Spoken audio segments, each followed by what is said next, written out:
Et bonjour et bienvenue sur Passion Chocolatée, donc sur la suite de Passion Chocolatée. Donc, eh bien, comment allez-vous? Moi, je vais très bien. Donc, du coup, il ne focus pas trop. J'ai une idée, je vais fermer ça ici. Parce qu'en vrai, nous n'en avons pas besoin. Après avoir entendu des voix hurler, la porte s'ouvrant d'un coup, je rencontre les yeux féroces de Dean.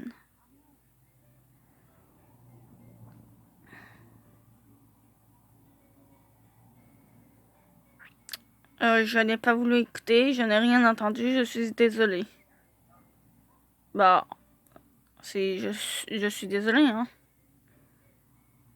Je suis désolée, j'ai entendu. Mais tu dis pas ça, tu dis je suis désolée. Je m'excuse humblement, mais je me sens mal à ce sujet. Je ne voulais pas espionner.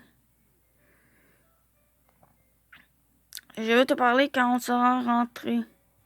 Ouch, il est en colère après moi. Jin évite mon regard tout en marchant. Attends, Jin, Luna, allons-y. John me pousse le dos alors que nous poursuivons Jin. Après un dîner uniquement tous les trois, je me retire dans ma chambre. Jin se soucie profondément de sa famille. Je touche l'herbe de mer bleu-vert que j'ai trouvée le mois dernier sur la plage. C'est tout naturel pour lui de se fâcher contre moi pour avoir entendu une dispute avec ses frères. Je dois m'excuser auprès de Jin. Je change de vêtements pour rafraîchir mes émotions, puis je prends une profonde inspiration et je frappe à sa porte. Jin, tu as une minute? Ouais.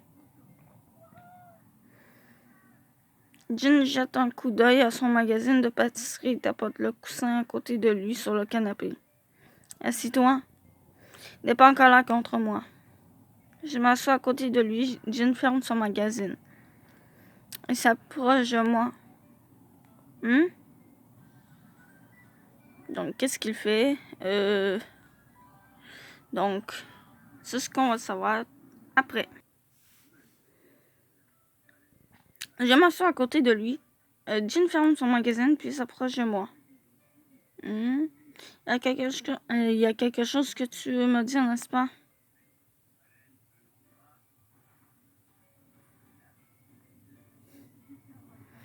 Je remarque que je suis désolée d'avoir écouté à l'hôpital, mais je pense que tu étais très courageux, je peux te dire. Que tu aimes vraiment tes frères. La mâchoire de Jin tombe dans la confusion. Oups, ce n'était pas ça. Jin sourit maladroitement, puis tire sur mes bras et s'assoit avec moi.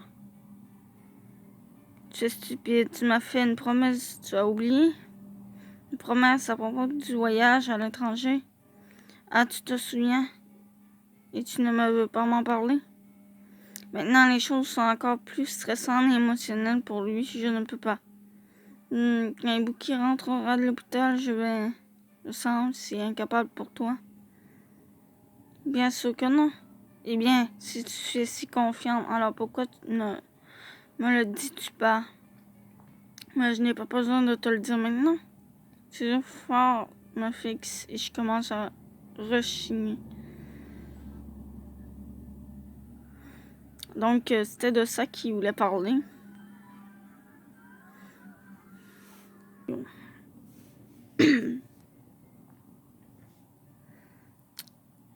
Ça, oui. Ses yeux forts me fixent et je commence à rechigner. Tu peux être faible quand tu es avec moi. Ah, que je n'ai pas le choix. Je me sens étouffée, mais me met à parler. Eh bien, rêve étoilé. Vu que je me rende dans leur branche principale pour écrire des articles sur eux. Alors, la semaine prochaine, je pars pour Paris. Je suis incapable de finir. Je regarde timidement la réaction de Diane. Son regard est sérieux et chaleureux. Ouais, et je sens une piqûre en moi. Mes lèvres tremblent. J'irai pendant un moment, peut-être une demi-année. J'ai réussi à retenir mes larmes en serrant les poings, mais une fois la dernière partie sortie, mes joues se mouillent. Jean me tire dans ses bras contre sa large poitrine. D'abord le Japon, ensuite l'étranger, c'est super, non? Ne t'inquiète pas, je ne suis pas si mesquin pour ne pas encourager la femme que j'aime et qui excelle dans sa carrière. Je ne vais pas laisser mes émotions me gêner, alors ne t'inquiète pas, montre à Paris ce dont tu es capable, dit-il avec désinvolture en me tapotant le dos. Je le regarde. J'aurais dû le lui dire plus tôt, mais c'est égoïste de ma part de vouloir qu'il me supplie de ne pas y aller parce qu'il me manquerait trop. S'il m'arrêtait, j'aurais vraiment du mal. Je vais te rendre fier. Effrayé de voir ses yeux froids, j'entends mon visage dans la poitrine de Jean. Le 3 juin, j'ai terminé mon article sur le concours et je suis venu voir M. Asagi. Je pense que c'est un bon article. J'espère que les gens apprécieront la subtilité du chocolat. Je pense vraiment merci beaucoup pour cette merveilleuse opportunité. J'aimerais te demander d'écrire un article pour moi. Mais es-tu occupé comme d'habitude? Demande Asagi en retirant ses lunettes et en tapotant l'article. Pas exactement, mais à partir de la semaine prochaine, je serai en France pour quelques mois, en mission. Oh, j'espère que ce serait une expérience très fructueuse pour toi. Je vous remercie, cela signifie beaucoup pour moi. Alors que le doux soleil me réchauffe par derrière, je termine mon rapport sur le concours de chocolat avec le sourire. Bien entendu, hein. Après avoir quitté M. Asagi, je me rends directement à Rêve Étoilé pour une réunion.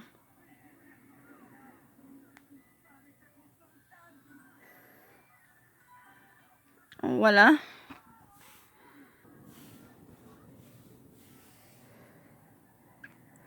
Après avoir quitté M. Asagi, oui, ça je l'ai lu tout à l'heure. Au moment où j'ouvre la porte, Léon vole nerveusement vers moi. Luna, je t'attendais. Hein? Je suis en retard? Non, Léon a commencé à s'énerver et a commencé à perturber la réunion. Il est dur avec Léon, comme d'habitude. Je suppose que ça veut dire qu'il a confiance en lui. Je vais attendre dans la zone de dégustation. Oui, j'y vais. Comme promis, Tokita arrive rapidement avec un plateau de bonbons.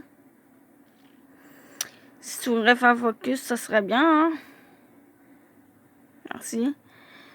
Merci pour ta patience. As-tu fini d'écrire l'article sur le concours? Juste à l'instant.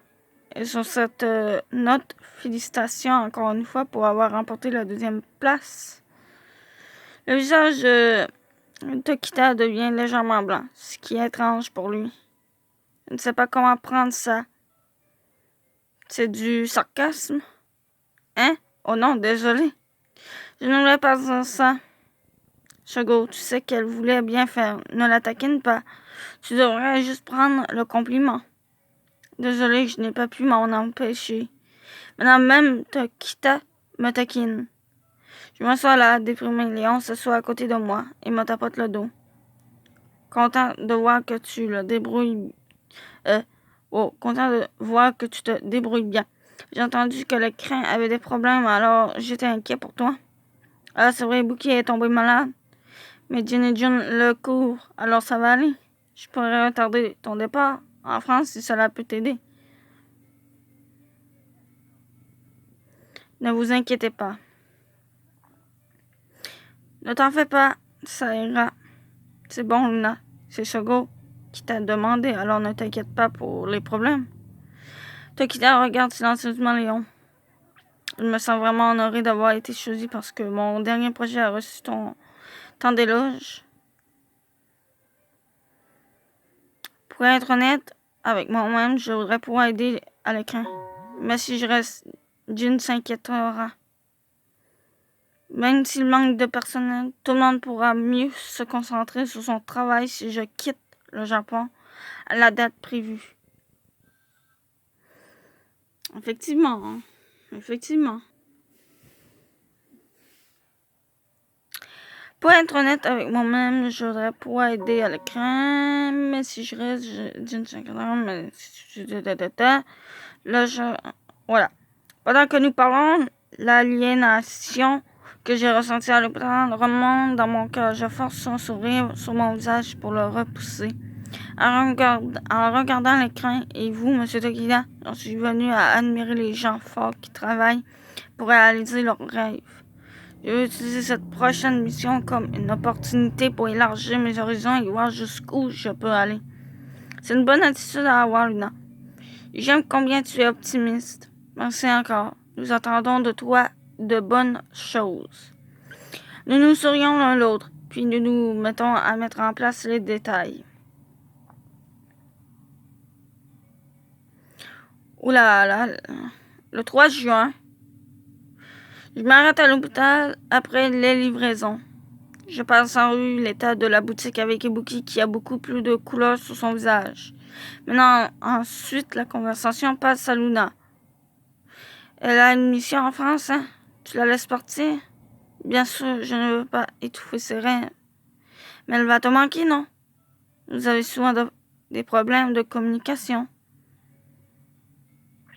Selon moi, je ne veux pas supporter la distance. Moi aussi, tu me manquais aussi. Cette fois, nous serons séparés encore plus longtemps. Je sais qu'elle s'y est préparée. Je ne veux pas lui dire qu'elle me manquera et qu'elle mettra un frein à sa passion. Plus important encore, qu'allons-nous faire à propos de cette erreur de livraison que nous avons faite? Oui, j'ai pensé à ça. J'aimerais que tu me laisses faire ça.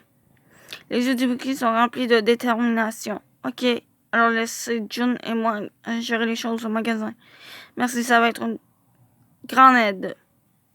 Nous échangeons des regards insatisfaits et acquiescents. Je lève les yeux vers le ciel, puis je pose la main sur la portière de la voiture.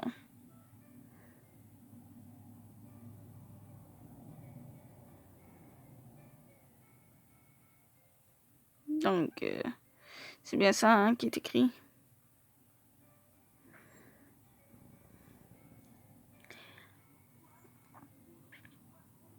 Les mains de Luna sont crispées sur ses genoux et ses larmes coulent.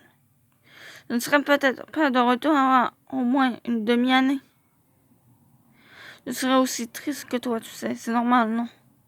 Mais Luna pense à nous autant qu'à elle-même. Je prie pour un avenir heureux pour elle. Voilà. On regarde ça pour pouvoir terminer en beauté avec deux. Et voilà, nous avons deux autres scénarios à lire et pour la suite, nous allons terminer. Après une réunion approfondie, je me lève soulagé. Léon me regarde. Qu'est-ce qu'il y a? Luna, tu es libre? Je voudrais t'emmener quelque part. Avant que je puisse dire oui ou non, il attrape ma main et me dirige vers la sortie. Hein? Et Léon tire ma main, je trappe frénétiquement mon sac en main et je quitte la boutique.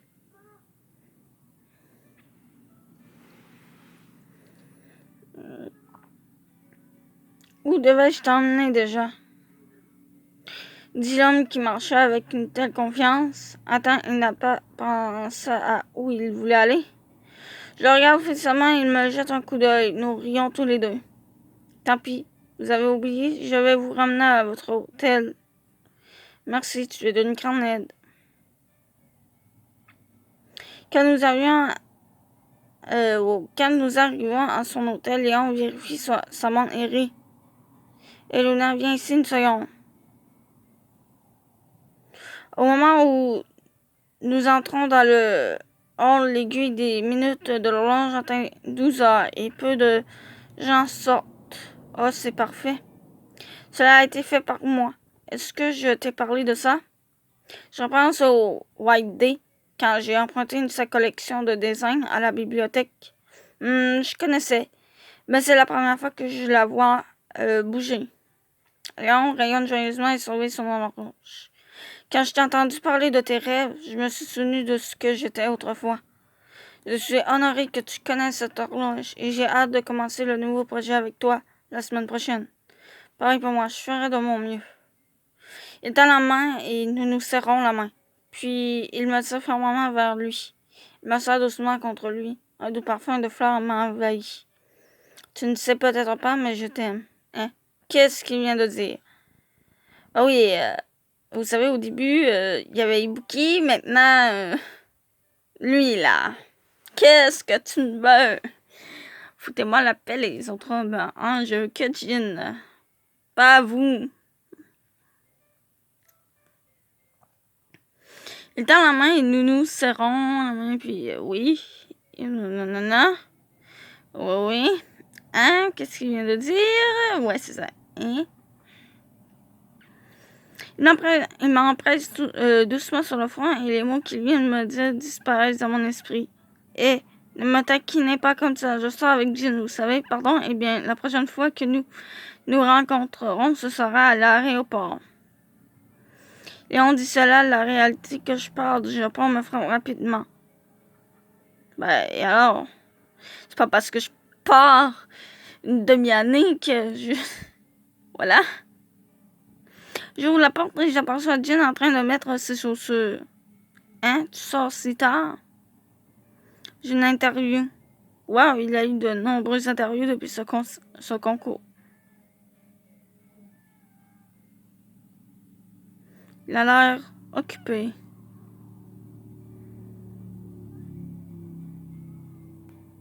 Ouais, c'est ça. C'est plutôt ça que je me dis moi-même. Il a l'air occupé. J'espère que sa santé le suivra. Avec Ibuki s'effondrant de stress récemment, cela me rend très inquiète. Sois prudent. J'y vais à plus tard. Il me caresse doucement la tête, puis s'en va en faisant tournoyer les clés de sa moto. Sa moto rugit faiblement au loin. Mon sourire forcé s'estompe.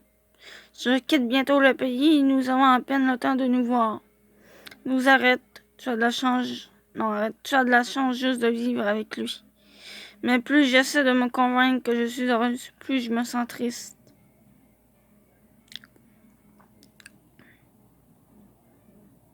Le 7 juin, le jour du départ, Jun est seule dans la cuisine.